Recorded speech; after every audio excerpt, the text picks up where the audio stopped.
Hello mga kaplantitan, plantito. This is Inday Nanet Vlog na magsishare sa inyo ng mga tips and ideas on how to care succulents, cactus like Chimnocalcium, Astroasteria, Stinky at iba pang mga DIY at technique na maaaring gamitin ninyo sa pag-aalaga ng mga cactus at succulents. Sana suportahan ninyo ang aking vlog and don't forget to like, subscribe, and click the notification bell para ma-notify kayo sa mga bago kong upload na mga video. Mabuhay tayong lahat! Amping tayo kanunay!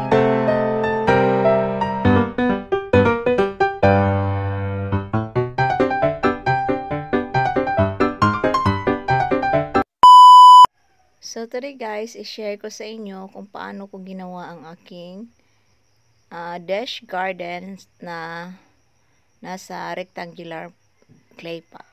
Yan guys. So hindi ko na film ng maayos ang aking ginawang dish garden kasi ang hirap kasi wala akong paglagyan o lagyan ng aking camera. So yan, malayuan lang yan. Pero ipakita ko siya sa inyo ang finished product after ng aking paggawa ng aking dish garden. Na-inspire lang akong gumawa ng dish garden dahil kina Ma'am Desi, Ma'am Mitch at saka ni Mergence Garden kasi nakita ko sa kanilang mga dish garden sa malakihang pots na maganda talaga. So, tinry kong gumawa din. So, ito na ang resulta. So, ginilagyan ko lang ng mga Horteas, succulent, gymnos, and astro. At saka meron din akong ginilagay na enermis. Yan. Nasa maliit na cute na pots na inilagay ko sa ibabaw ng bato. Na ginawa ko ding design para maiba naman. So yan guys. Yan lang naman ang nagawa ko. Sana magustuhan ninyo ang aking ginawa today.